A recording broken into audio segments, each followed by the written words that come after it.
Hi, my name is Katharine E. Wibell, and I'm an epic fantasy author of various award-winning series, including the Incarn Saga, which is a dark fantasy about a kingdom on the verge of war dealing with shapeshifters, and it is aimed at new adults because it does get pretty gritty, as we will be talking about some of the epic battle scenes that we've been recording for the audiobook that will be releasing very soon.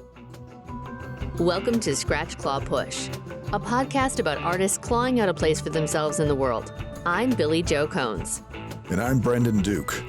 Let's go. One of the reasons I wanted to kind of contact you and bring you on the show, because it's like of a lot of creators I've seen, you are crazy prolific. I mean, not just with your books, which would be enough, but like you also, as far as like putting out content associated with them, you are also just cranking it out, you know, not just weekly, but on the daily, even with just like the promotional posts. Like, tell us about like what that looks like from your end. Well, for me, I have 3 different series and releasing 2 simultaneously. And as an indie author, since I self-publish, everything is kind of on my own shoulders, from kind of micromanaging every aspect of running this business, from the cover design and making sure I work with the cover designers to get the products that reflect the genres and subgenres, to working with voice cast narration to convert the books into audiobooks. And then when it comes to the marketing side, again, that's me as well, advertising marketing. So it's a lot of learning, especially since the beginning, when I was expecting, I'm going to write fantasy books. And it's a lot more than fantasy because, again, you're running a business. You have to learn enough of the marketing, creating the ads and the text, and working with all different kind of software and programs to create content. Because if you're not talking about your books, who else will? So on a variety of different social medias, pretty much most of the obvious ones from Facebook, Instagram, TikTok, Pinterest, YouTube, probably missing a few right there. But it's if you're not posting daily or multiple times a day, again, you are out of sight and thus out of mind. And so I do have a very crazy content calendar that I try to keep up with. And it's a challenge. So you don't have any assistant at all? No, I do not. Not at this time. Wow. That's intense. Have you thought about getting a virtual assistant or anything?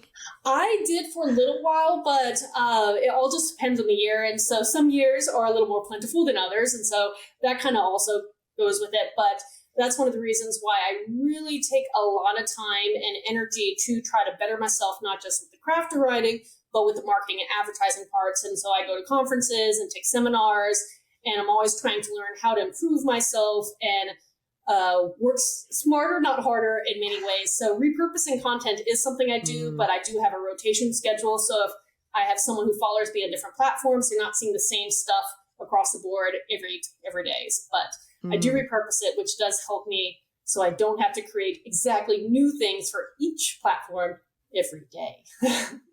So how did you start writing? Did you go to school for writing? Did you always knew you wanted to be a writer? Yes. The answer is partly yes and partly yes. I always knew I was just born with the ability to tell stories and characters, and it's kind of stemmed from the time when my sister and I, we grew up in the country. So, we were each other's playmates for a lot of it, and we would create these fantastical characters and backstories and worlds, and essentially a multiverse. Didn't know the term at the time.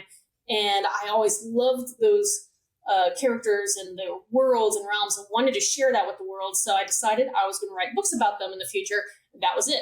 I was always going to be a writer. I didn't know how, but it was going to happen. And it did take a long time before I was ready to be a little serious about it.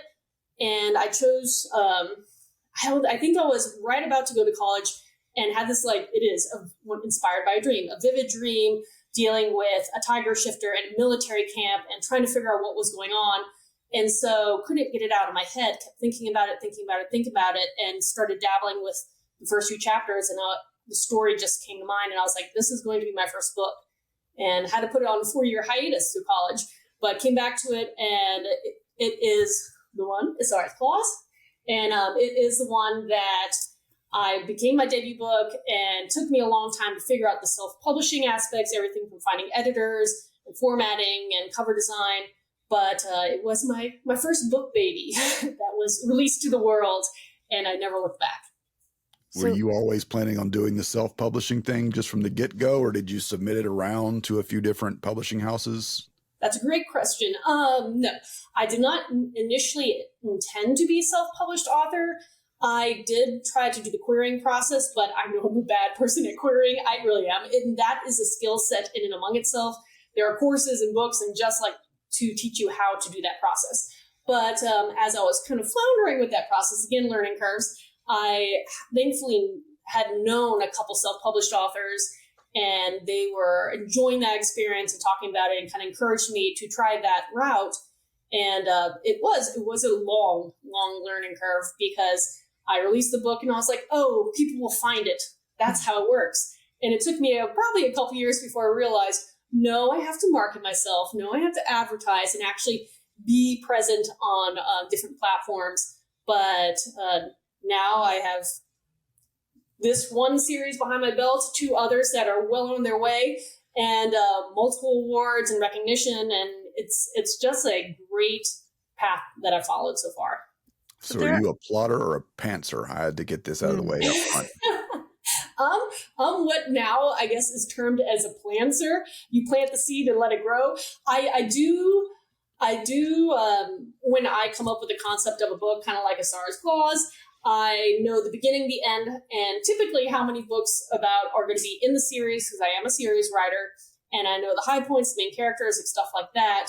But as the series progresses, it always happens this way. Characters will write themselves in, subplots will happen, backstories will appear, and that's part of the fun, is discovering the story as a writer as well. And so I'm definitely not one of the writers who plot every little thing out before I write. I like to have some of that magic take myself for a fun journey as well. And one of the characters that wrote itself in the first book is a character called Byron. Did not expect him to even appear, and he persists throughout all 4 books, and was a character that I really, really enjoyed. So I have so many questions, because already we've like jumped from like, I put this on hold, I went to college, and then ta-da, I'm a successful author. So like, I want to dive more into like the journey through that, because obviously that's not what happened, right? Like you had some struggles and had to learn how to self-market. What did you go to school for, first off? I, surprisingly to some people, I double majored in fine art. I am also a pet portraiture artist. That's my other job. And I also majored in animal psychology, because part of me always wanted to be the female Dr. Dolittle, and went to that way. But the fact that I studied so much animal behavior in college and then afterwards, I've worked in zoos, been an animal trainer, was a licensed wildlife rehabilitator. So the love of animals does reappear in all my series. This one, the fact that I'm doing with animal shifters, it was kind of fun to pull some of that animal psychology to really make sure that each character kind of has a little personality, characteristics that work back and forth depending on their animal form. So that was kind of fun to pull some animal psychology into that book for that reason. Okay. And that, wow, that's a lot. That's amazing. And then, I guess when you got in, because so many people, you seem very driven, but like so many people go, I have this idea and I'm already overwhelmed. I haven't even written it yet, and I'm already overwhelmed about how to get from here, from nothing to there. And I'm wondering what your journey was like with that. How did you, while you had this idea for this novel, like what was your process? Did you write every day? Did you put it away for like months on end? Did you, once you actually started it in earnest, how long did it take to write it in full? Well, the first book, I always call it the learning curve book, because I'm learning everything and starting to develop my writer's voice and getting into the rhythm. And for me, that one, I had other jobs that I was working around at that point. So that was something that I would pick up on the weekends or maybe evenings. So that one was a lot more scattered during the writing process. Mm-hmm. And so that's why that one, the first book, took so much longer than now, where I am a full-time author and artist, where I can dedicate a lot more time to my writing, to my marketing, to all that, and not have some of the distraction of other jobs as well, which a lot of authors do. When you're beginning, most likely you're going to have a full-time job, maybe part-time jobs, maybe running a family. And a lot of authors who are dealing with that have to find time to decide if you are passionate enough about the writing process to dedicate some sort of time, be it weekly or daily, to get down and write. And I'm a person who truly believes in structure and once you create a pattern and methodology, it's easier to repeat and repeat and repeat. So if you are beginning to write, set 5 minutes a day, 20 minutes a day, an hour, whatever you're comfortable with, and sit down and try to make it a routine, because routines really do help. And when you're off your routine, you realize it pretty quick, and it kind of helps you motivate you to sit back down and get back to writing again. So what was your beginning routine? What did you do when you started? Well, I was trying to find the routine to begin with. And so, again, it was trying to scrounge out time, be it evenings or weekends, and just sitting down to write. And I, at the time, had a writers group. So we would meet weekly, and with a bunch of other writers and poets and old editors and everything. And so having a support system also is very nice, be it a writing buddy. You could be someone that, you find another writer, author, friend, and you set up these virtual writing sessions. I've seen that on different platforms where you just have that someone else to just make sure you're committed and keeping pace and keeping track and on track for your goals and everything. And that can help a lot, as well as if you have questions about anything, having someone else who's like, well, I've done this and this is how I've gone through, that helps. Nowadays, it's been a number of years. There's so many other platforms and so many other resources available for a writer starting off today than there was way back at 14, 15, 16, all those years ago. And it makes it a lot easier for people to find support groups, to find the answers they need, to find the help they need. Because my biggest issue, especially post-release, was I didn't know what I didn't know. So I didn't know how to reach readers. I didn't know what I needed to do, what platforms to be on, how to create, media. And now it's so easy, especially on some of these platforms like Book Talk on TikTok, where you can just post a question and here comes a world of authors and writers saying, here's suggestions, here's what's worked, here's hasn't worked, and see what works for you. But it's a nicer community. Well, maybe not nicer, but it's an easier community to get into now than it was back then, because it's easier to find other authors in that support system. Yeah. And I suppose that no matter where you're at, like before everything was so localized that you would have to hope to find people that were nice and helpful in your community. And finding people online that were nice and helpful was a little harder. And now I feel like you're going to find those support people if you go looking for them. Yeah. Oh, yes. Oh, definitely. And since I've been immersing myself in various, social media platforms and creating these relationships with other authors and writers, it is nice, because I'll see someone who's doing very well with, direct sales. And I'm like, oh, that was one of the things last year. I was trying to figure out how to start selling directly and up my game that way. And so knowing a few authors, I pulled them aside and kind of talked to them behind the scenes of, do you have tips, tricks, recommendations on what to do and how do I start up? And everybody seems to be, at least in my experience, so friendly and willing to share ideas and what has worked and tips and tricks. And that's just a lovely thing. And that's actually one of the things you do, in the, related content sphere. You have like a weekly author chat with other authors. Yeah, on the book, again, we call it Book Talk, but on the TikTok app and the book community, I do try weekly to connect predominantly with authors, but I've talked with writers and some people who are just uber bookish fans and promoters and stuff like that. And we talk about an hour about either the writing process, the books we like, the books we're writing, and just it's a lot of fun. And it's a great way to kind of, in a sense, cross-promote each other, but definitely allow new people to be found. And again, with that repurposing, work smarter, not harder, for my YouTube channel, then I try to, as much as possible, repurpose those chats, videos onto my channel so people can find them later and refer to them, because there's a lot of great information that gets passed around in those chats. And yes, I do love to give back to the writing community via those chats. And I also do and host weekly kind of interviews, written interviews, and post them on various blogs for people. Again, they're great resources and hopefully a nice way for readers to find potentially their new favorite read. So when you're cross promoting with other authors, are you kind of staying in your own genre? Are you, dabbling in other genres, or how does that work? For me, I don't necessarily focus on fantasy or epic fantasy. It's sometimes really neat when you talk to an author from a different genre because, again, everybody has their own experiences and sometimes they can give you great suggestions that you never thought of.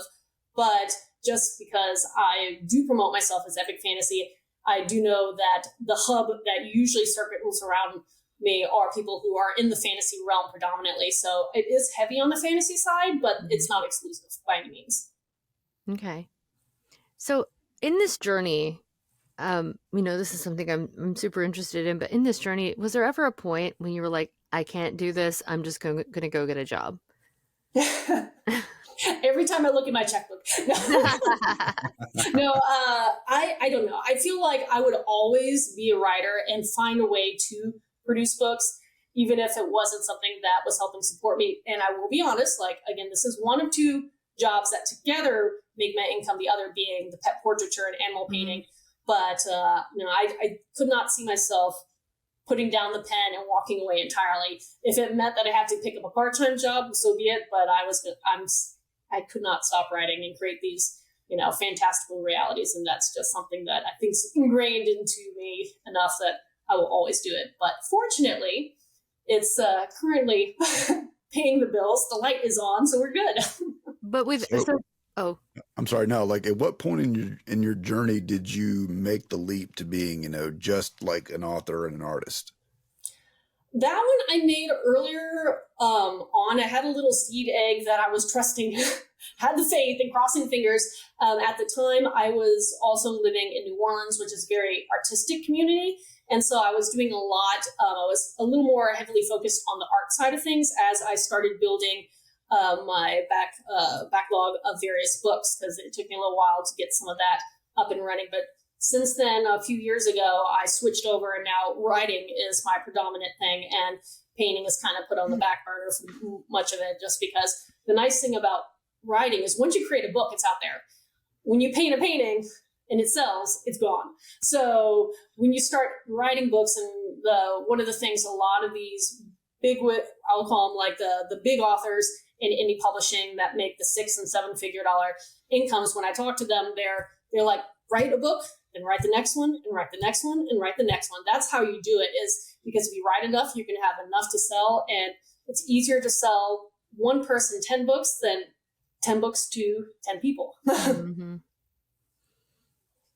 So I was going to ask you, both sides of your both businesses that you are putting together for your income, you're an entrepreneur in both. Mm-hmm. So do you have to social media for both, or how, you said the other one's kind of on the back burner, but how do you get people through that? Is it just referral, or are you social media? I'm making this a verb. How are you social mediaing for that too? Right now, that one's predominantly referrals or people who find my shop, because for my art, my shop predominantly is through Etsy. And again, I have a lot of repeat customers. I have a lot of referrals that come my way, and that's very nice. But when I was starting off, when I was living in New Orleans, I was in multiple galleries and did a lot of shows. So it was a good initial exposure that way. And now I kind of just sit back and let people come. I had a commission come in the other day, and I'm moving between two different houses as we're filming, and realize the painting set is at the other house. So I have to go and run and grab it in the next couple of days so I can start that commission piece, because my life is chaos. So you actually recently started your own bookshop to sell the ebook versions of all your stuff. Tell us a little bit about that. Yeah, so I started direct sales is what we term it. But yes, opened a bookshop through my website, and I'm starting to create these sub shops like Book Talk Shop that all sync to it. And on it, I'm able now to sell ebooks, paperbacks, hardcovers. I do book bundles and a lot of specialty things on it as well. And some of my other bookish memorabilia, like character art. And I have branched off into the TTRPG side. So tabletop role-playing games like Dungeons and Dragons, custom design one of my main characters and have a custom-made subcategory and character sheet. So if people want to play as the character, they can do that too. But it's been a lot of fun creating a bookshop, and it is a wonderful thing for self-published authors to be able to do, because publishing, in the world of publishing, we do not make a lot, especially per book sale. And when you are able to sell direct, you're cutting out the middleman and your profit margins jump up. And so it's a lot more feasible, and it also allows us to control when we want to do sales, the quality of our products, and a lot better than trusting someone else. Yeah, I think that's the thing. A lot of people don't realize, sorry to cut you off, Billy, but like just to addend on, like for people who don't know, like, yes, you can self-publish on Amazon, but they take a huge cut. Mm-hmm. Mm-hmm. Yeah, the percentage, it's kind of depressing sometimes when you look at it, because self-publishing, you're going to make a greater percentage than traditional publishing off the bat, by far. And then depending on the platforms you are selling through, like Amazon's being one of the big ones, they do take a big cut. And depending on if you're exclusive or not, and there's a lot of things to it, you may sell a book, but you only make 40%, 30%, 20% of the sale. And then, when it comes to ebooks, and ebooks are not that expensive anyways, you're making pennies on a book, essentially, that you spend, could be years writing. And it's kind of like a little heartbreaking when you think of it that way. On the other hand, again, moving direct and taking that control, you can charge your books exactly the same as the other platforms, make a higher margin. You can charge less and still make a higher margin. So you can offer, and what I do is I offer a lot of extras. And just because they come signed, if you do physical copies, you get a handwritten note, you get a thank you package of all these little goodies when you buy direct, because it's something I can do that's special and say, thank you for supporting me and my business, especially the direct aspect of it. And so that's really nice to do. So, yeah, I'm sure that a lot of people don't know. I mean, just your average person on the street who's not an artist of any kind, doesn't understand like how Spotify pays artists, how Amazon pays artists, and how little they pay artists, right? Mm-hmm. So I was gonna ask, do you know of any authors who have moved from, because I know one in Minnesota who I follow, and she kind of moved, I think, from, I don't know that she was always self-published, but it seems like people can self-publish, get a back catalog going, and then develop get the attention of publishers that way. Mm-hmm. And obviously that's the long game, right? Like, it's not like it's hey, I'm just going to write 10 books and then next year I'll be a New York Times bestselling author. But do you know of anyone who's kind of gone that route, or do you hope to, one day, get a big book deal through something like that? Yeah, I know actually several authors that have gotten respectable to very nice book deals, especially with the big publishing companies. And that is always an option. I also know authors who are indie who've turned down those offers because we make more selling direct. We make more being indie than we can. And it does wow people when they find out that's the biggest, some of the authors that make the most money by far are indie. You just don't realize it because they're not shouting it across the world, but I've met a whole bunch of authors who are indie who pull in 6 to 7 figures easy a year. And, that's just indie doing itself, but you have to micromanage everything, and it depends on what you want. For people who are offered, get that chance to stir the attention and get the offer, consider the pros and cons, because there will be pros and cons. You'll lose the ability to hyper control your story, the cover, that all comes through the people. You are going to have a far, far, far lower profit margin selling trad, but they do help with the marketing. They do help with reaching a wider variety off the bat, and you can potentially, again, make more sales that way. But I guess another thing that people don't realize that a lot of these USA Today authors and best-selling authors, they're indie. You don't have to be trad to win those recognition. You just have to be smart about how you market, building your readership and everything, and you can do that. But yes, I do know a number of authors who were offered and they either chose, yes, I'll accept those big offers, and others turn them down just because that wasn't what they want to do with their own business. So as an indie author, do you have the ability then to still get your books into bookstores? Like, and do you then target, say, niche markets that, you know, because there are lots of independent sort of, you know, there's like mystery bookstore in Minneapolis, and there's ones that are more niche that are not just like Barnes and Noble everything, right? Yes, you can definitely go that route. There are different styles, I guess, subcategories of indie author, and some of them choose to be exclusive, which I was for a long time, through Amazon, because Amazon, out of everybody across the board, is going to give you, unless you're selling direct and running a direct kind of market, they're the ones who give you the biggest, highest profit margin, way over and above Target and Barnes & Noble and any of these others. But if you choose to go what they call wide, that means, yes, you can get your books in these other stores, physical on their online catalogs. And if you choose to be wide, one of the nice things is if a bookstore is interested in your work or someone requests your work, they can then order it and bring it in across the board. So you can do that. It just depends what your strategy, what your goals are, what you want out of your business, and how much work you want to put in. What do you think is the biggest thing you would tell someone who wants to, you know, maybe they already have the book written, maybe that's not their problem, you know, because we kind of already addressed like how to get started with the writing part. But for someone who has a book and is just like, I have no idea where to start with putting this out in the world, what is the biggest thing you would tell someone who's new to this?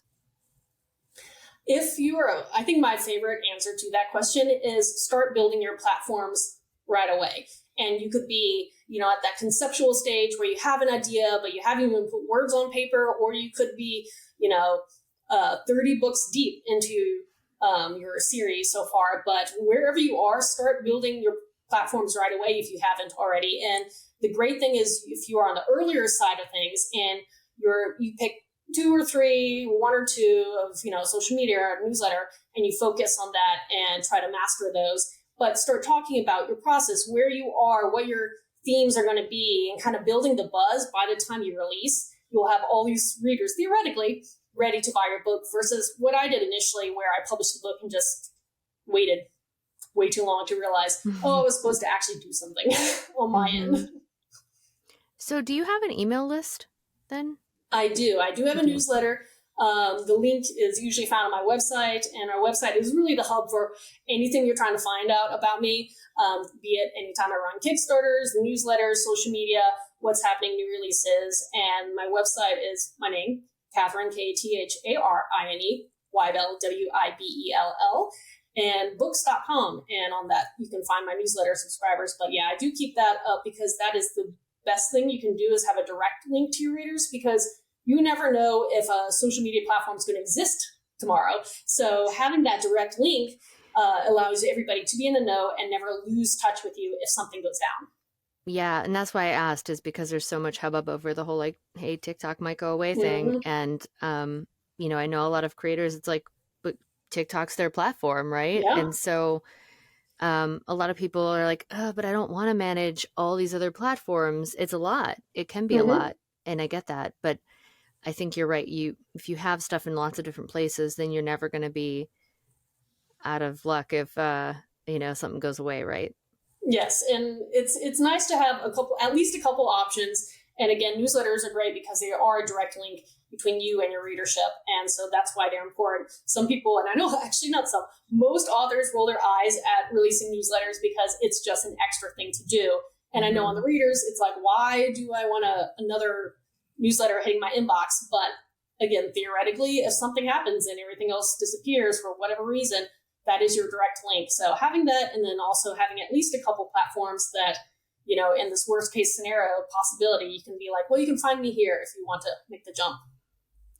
Yeah, some people find that whole I guess the marketing of yourself and your material. I've always been kind of like miffed at some artists who seem to be really, really daunted or just straight put off by it. But you really embraced it. Was that a hump you had to get over, or was that just a thing? Is like, I already want to do this. I want to get it out there. It's more just a question of just learning the platform. It's a little bit of A, a little bit of B. It's not something initially I wanted to do, because what I want to do is write. I want to do the fun stuff. And, but there is part of me that I'm definitely a goal motivated person. And I also I'm competitive, so I like challenge. And so learning, how to try to manage and navigate through various platforms and social media, and running my, creating and updating a website and all the stuff that goes on behind the scenes, there is something that's fun for me about that, and in like the worst way. It's like I shouldn't like it as much as I do, but I do enjoy it. So it was a learning curve, regardless of the fact. And anytime something's new is going to be a learning curve. For me, it took me forever to make the jump to TikTok, because I was so hesitant. I was on all these other platforms. I was like, here's yet another social media that I need to be on. And at this moment of time, it is my favorite place to be when I'm hanging out with other writers and readers. And because that community is the most vibrant one, I will be heartbroken if it goes away. But that's why I'm on other platforms as well. I'm with you. Brandon doesn't like TikTok, and I love TikTok, which is why I stay away from it a lot of the time, is because otherwise I'll get sucked in. It's definitely it's a, I don't even know what you would call it. Just like it's rabbit hole central for me. Like, you go in there and next thing you know, you've lost an hour. And I do give it credit for that. Actually, it's funny I'll mention that. I just saw a headline right before I came and sat down to set up for this, that there's a potential buyer has emerged. So we'll see who knows, by the time this airs, the deal might have gone through. TikTok may be safe. Who knows? I mean, it's crazy times. It is. It definitely is. But at least for the writing community, again, that's where so many authors are on, and they have storefronts. And this is for other creators as well. And it's a great resource at the moment. We'll see if it lasts. But you have the option to sell directly through people. That way you have a way to engage and do the live streams and talk to people face to face. And it's such a great resource for, again, the writing side, the reading side. I do love it personally, but it is one of those things that if you don't be careful, I guess this is with any social media, you could blink and your day's gone. Yeah. That's the thing though, isn't it? That even if there's a buyer, a lot of these platforms, it's like we love them, and then they go, ooh, we're going to take away access. And all of a sudden the algorithm throttles access, and people are like, but why? Why should I be on here if I have to pay to reach people? That's not what this is for. And so I wish that there was a way for it to benefit both. And I think right now it's like TikTok still seems fairly pure in that sense. Like, yes, there are ads, but it's still fairly pure so far as the algorithm seems to reach who it's supposed to reach, or who engages with it, right? And so that to me is the issue with a lot of these platforms, is even if they don't go away, the reach might not be there tomorrow. That's true. It's algorithms on all fronts are always changing. And again, when you're on there as a business entity, which as a writer I am, when I engage, I'm very conscientious of what I'm engaging with, because I want my algorithms to, know that I'm trying to stay with the book community, especially the fantasy community, and be able to pass my stuff to the right people, as well as show me what I need to be seeing if I need to see anything in particular on my end. Oh, I suppose that is interesting. Like, if you were to go on there and just scroll, like, depending on what you engage with, you might end up in queer talk or witch talk, or which, that probably wouldn't be so bad for what you're doing. But then you could end up in, some other things that might not be great. Yeah, it takes a while to train algorithms in general. And though I feel like I'm on social media a lot, it's usually just for work. And so it's so funny, because I'll have all these friends who are on it and have personal accounts, and they're talking about all the trendy stuff, like just across the board trendy. And I'm like, I don't know what you're talking about, because my life is books. If I'm on social media, it's books. I'm very rarely on it for personal reasons anymore. So I can't get away from the animal videos, so. That's probably, that's the thing with Catherine's books. Like she's touching on so much, especially the Djed Chronicles. Like it's one of those, like you're just pulling mythology from all over the place. Like that can ping pong off any number of ways, where suddenly everything is relevant. Animal videos, Viking stuff, Middle Eastern mythology, whatever. It's yeah. Be careful what hashtags you use. I was just thinking about that, yeah, because like your stuff, especially like with the Djed Chronicles, which is why I really want to get into those. Like I've kind of followed you, so I kind of know a little bit about them. But I'm like, man, you are pulling from such a broad spectrum of stuff. I was just gonna say, you dropped the wrong hashtag in there, and that's going to take someone down a very weird rabbit hole. That's very true. You have to be very smart about how you're marketing and pitching your stuff. But it's also nice to have books that are a little wider than people expect, because on vice versa, you could have someone who's passionate about one of these like obscure sub niches and then find your books and be like, wow, I would never expected this. I would not have looked out, for this on my own, but now I'm in love. And that's kind of fun too, to see it happen the opposite way. Yeah. You remind me of my old roommate, Shannon, who we had on the show. I feel like you're very similar personality types, just that. I don't know, man. I'm kind of wanting to see a DNA test now after. Now that I'm looking at, like, there's, yeah. I'm just saying there's like a vague similarity, like, looks wise, and then the goal oriented, like, I'm just saying there may be some shared DNA in there. You might have like long lost cousin. Like, where'd you go to college again?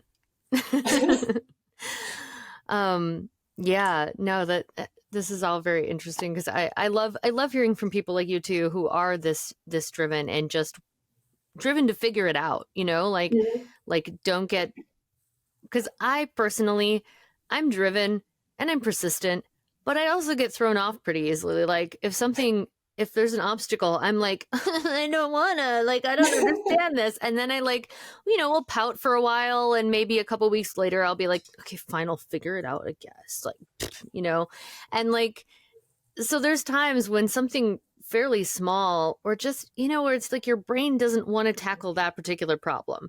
And I think that can happen with a lot of artists and things like what we're talking about, like marketing and social media and things that you're just like, I don't want to. And I think a lot of artists also just never set out to be business people. Yeah. I didn't, I was like very skeptical of the business world, and I didn't want to be a business person. I just want to be an actor. And now I'm like, oh, but all of that would have been very helpful, actually. and no, that's definitely true. Is you would be surprised of looking back and being like, wow, having a course in this would actually benefit me as a fantasy author, which I would not have expected going into it. And one of the greatest, I think, things I discovered, knew about it for a while, but finally bit the bullet to go and attend, is this conference. It's being rebranded this year, but it's called Author Nation as of this year. And it was 20 books to 50K, held in Vegas every November. And it is the biggest hub for indie authors, pulling people from across the world.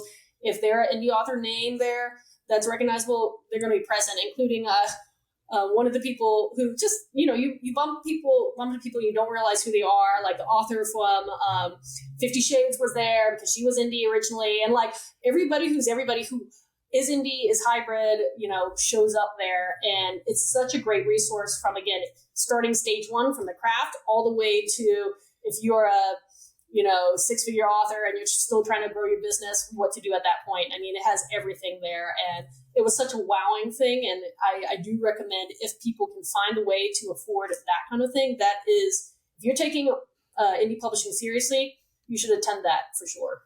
That's great, because I just went to a voiceover conference, and it wasn't until I was only 2 years into voiceover when I went to my first conference, and it was the same one.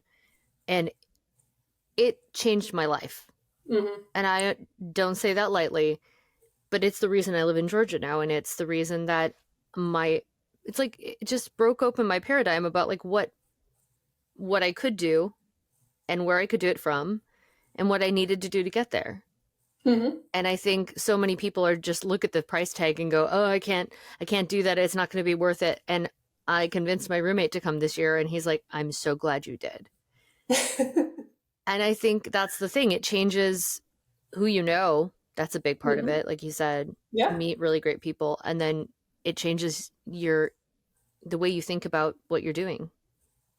Oh yeah. And again, an important thing is building the network of people who can help support you, and, you know, have those people that if you have a question that crops up, can answer a question, or if you don't know what to ask, they probably know what you're missing, kind of thing. And so it's nice to physically just meet people and hang out with other people in your field and commiserate about the same struggles and talk about successes, but also, again, have the educational aspect to try to take your business above and beyond. And before going there, I was considering maybe, you know, trying to figure out direct sales, came back out, and within a month opened my shop because, you know, I had enough people tell me, this is what you need to do, this is the order, this is how you do it.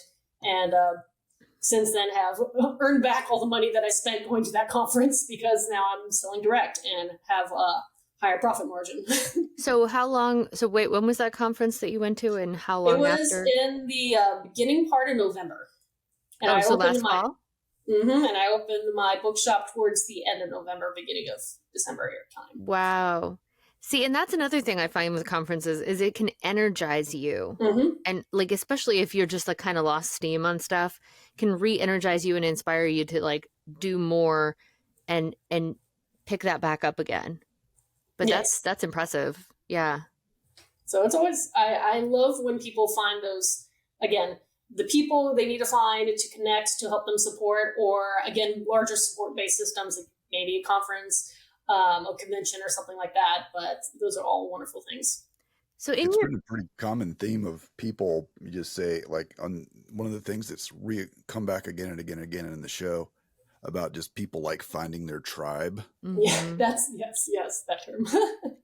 I wanted to ask though, like, have you had a specific mentor along the way, or mentors that have helped you? I don't know if I had a specific mentor per se, but again, starting off and trying to figure out how just to self-publish in general, and having that ability to talk with someone who has done that, to walk me through the first stages was very instrumental. And again, just now having the wide net cast and knowing people who are like, okay, if I have a question about direct sales, it's this one. If Kickstarter, it's this one. If I have issues with formatting, you know, they have some cool tricks. And it's nice to, again, have, as you said, the tribe, or, you know, whatever you want to term it, but have a group, a support-based group behind you. And your pack. Your pack. Go to the animal. Mine would be my murder, or maybe I love collective nouns. I love I like the unkindness of or was it the unkindness of ravens? Yeah, it's conspiracy ravens. I use that as one of the titles, probably in the Incarn Saga series. I think it's like the conspiracy. What was unkindness for? I forget. That was an unkindness of. I just found out there's like apparently like a skulk of foxes. Yep. You think the conspiracy would work for foxes, but no, that's already taken. Yeah, I know. I've read a lot about a lot of them, but at the same time, I don't know where they came from. It seems like a very medieval sort of thing. Maybe, I don't know. I think James Lipton, the guy that used to host Inside the Actors Studio, actually wrote a book about it. Really? Yeah, I have to go look it up because I heard about it. I'm like, that is the most random thing I've ever heard of, but now it sounds absolutely fascinating. You like get like a Parliament of Owls, which I love. You know, the one for pandas is hysterical. I can't think of it, but when you hear it, you're like, oh, okay. See, I made up one. I made up a nunnery of penguins. Ooh, interesting. I like that. I don't know what the actual one is. Party of penguins, because they're all in their little tuxedos. Okay, I could see it. But I think they look like those like nuns, like in like like in Madeline, you know, like walking through the park and like the little drawings. Yeah. Or if you see, and like in Central Park, you would always see nuns walking through in groups. So, yeah. I like that. Now I'm going to start using it. See if I can sell it enough where people believe. I love the idea of making up things like that. Like there's this guy that I met at the conference who I've been following on social media for quite a while. And lately he's been making up new Gen Z slang that he's making up. He's like, this just seems like something Gen Z would say, so let's make it a thing. And so he's inventing it and putting it out there, which is great. Sounds like an SNL skit. Yeah, just like the one with Pedro Pascal, where he's apparently playing like a college professor, and it's like he's teaching all Gen Z people, and then like half the shit they say he doesn't even understand it. I missed that one. Like, but Daddy, you ate us up and you left no crumbs. He's like, what does that even mean? It's a funny skit because I've heard all of these terms before. You're just going, yeah, that's it. I'm officially old. Like the language has evolved past me. Hey, you wonder now what your parents and your grandparents thought of when you were a child, because what slang was around then. I remember in college, and this is going to date me, crunk was popular, and no one uses that anymore. But like, where does the slang come from, and how long does it last? Oh, well, like I love watching like language evolve. Just as a fellow writer, just go and looking up some of like the old terms from like even like the Shakespeare days. And you see like every once in a while, like they'll sneak them into like the Marvel stuff with like Thor, like you mewling quim, and you're like, all right, I gotta go look that up. Apparently, James Lipton's book is An Exaltation of Larks, the Ultimate Edition. Well, I mean, there probably is another not Ultimate Edition, but yeah. That is fantastic. I love that. Might have to add that to my TBR list. I'm just saying. Yeah. I feel like Katharine could probably get a whole other book series out of this. Ooh, yeah, I like this. Yeah. So where each book. Speaking of that, like, I'm curious, like, what were your inspirations growing up? Like, what inspired you to go into fantasy? I have always loved ancient mythology, and I am the odd one that would read and reread books like Iliad, Odyssey, and Aeneid for fun, the unabridged stuff. And so, like, I have bookshelves, and for years and years and years, I try to immerse myself in ancient sagas and eddas, and again, all the source material for what we perceive as world mythology. And I still find that fascinating, and that's why one of my series is a retelling of Nordic myth. But I do love mythology. And so that predominantly was the drive. Of course, any movie, book, or whatever that had dragons or anything in it, I was all about. But it took me until fairly recently to challenge myself to now start reading some of the more iconic and concurrent fantasy and other books like that, because I did go to into this rabbit hole for a long time of ancient text, which is why a lot of my stuff does pull and stem from various mythos, which you were mentioning earlier about the Djed Chronicles. What were your favorites of the modern ones that you've read? Like, do you have any ones that you're like, yes, this? Right now, I recently, some of my more recent ones that I have really enjoyed, again, loving ancient mythology and mythological retellings. Circe by Madeline Miller, I thought was really good. But she did a lot of research on her end, and it's, again, Circe that crops up in the Odyssey, and it's her story of her life. And the author, pulls from all the different books and texts that reference Circe at various stages, so puts it all together in this really nice book that's approachable for a modern audience, if you like that kind of thing. So I like that one. And one of my other ones that I've really enjoyed on the indie, well, I think actually Circe was indie originally and got picked up, talking about authors who get picked up. But one of the other ones is Akathar's Greatest Trick, and the author is Jason Duro, and he's doing this huge sweeping epic. Now that one's a meaty book. It would probably be a 900 page book, but huge cast of characters. And if you like intrigue and the political kind of side of things, as well as mystery and kind of almost a heist scenario in a fantasy realm, it's pretty cool. Nice.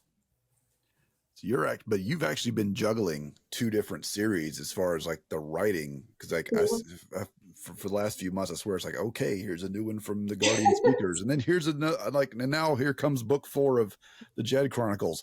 Are you like keeping banker's hours for that? Like, okay, like 4 hours on this and 4 hours on that, or is it just kind of what you're feeling on the day? And then you also got to do the research too. So like, how does that all work together?